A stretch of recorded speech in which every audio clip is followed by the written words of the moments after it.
Cooking కబుర్లకి స్వాగతం సుస్వాగతం. ఈరోజు మనం 2 రకాల పఫ్స్ చేసుకుంటున్నాము. Egg puff and paneer bhurji puff. అవి ఎలా చేసుకోవాలో చూద్దాం.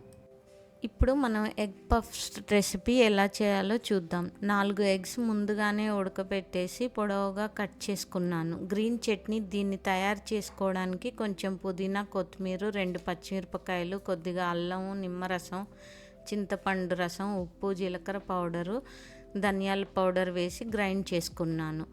షాప్లో మీకు పఫ్ షీట్స్ దొరుకుతాయి. ఇవి ఫ్రీజర్లో ఉంటాయి. మీరు చేసుకోవాలనుకున్నప్పుడు వీటిని ముందుగానే బయట పెట్టేసుకోండి. రూమ్ టెంపరేచర్కి రాగానే పఫ్స్ చేసుకోవడానికి వీలవుతుంది. ఒక ట్రే తీసుకొని దాంట్లో మీరు ఈ షీట్స్ని సెట్ చేసి గ్రీన్ చట్నీ వేసి స్ప్రెడ్ చేసి దాంట్లో ఎగ్ పెట్టేసి మీరు కావలసిన షేప్లో ఫోల్డ్ చేసుకోండి.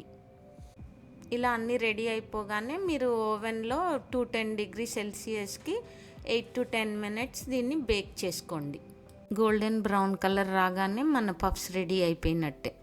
ఇప్పుడు మనం పన్నీర్ పఫ్ ఎలా చేయాలో చూద్దాం. దానికి కావాల్సిన పదార్థాలు: పన్నీర్ బుర్జీ, కొద్దిగా ఆయిల్, కొంచెం వాటర్, ఒక ట్రే. ఆ ట్రే మీద సిల్వర్ ఫాయిల్ వేసాను. దానికి కొంచెం ఆయిల్ కూడా రాసి పెట్టాను. అంతకుముందు వారం మీకు పన్నీర్ బుర్జీ ఎలా చేయాలో చూపించాను. ఆ రెసిపీని మీకు ఇక్కడ డిస్క్రిప్షన్లో మరియు ఇన్ఫో కార్డ్లో లింక్ చేస్తున్నాను, చూసుకోండి. ఇప్పుడు మీరు ఒక షీట్ తీసుకొని దాన్ని ట్రే మీద పెట్టేసి పన్నీర్ బుర్జీ కర్రీ అందులో పెట్టేసి 4 వైపులా నీళ్లు రాయండి. దీన్ని మీకు కావాల్సిన షేప్లో ఫోల్డ్ చేసుకోవచ్చు. నేను ఇక్కడ ట్రయాంగిల్ షేప్లో దీన్ని ఫోల్డ్ చేశాను.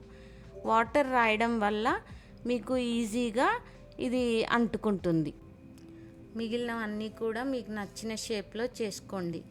ఓవెన్ని 200 డిగ్రీ సెల్సియస్కి ప్రీహీట్ చేసుకున్నారు కదా.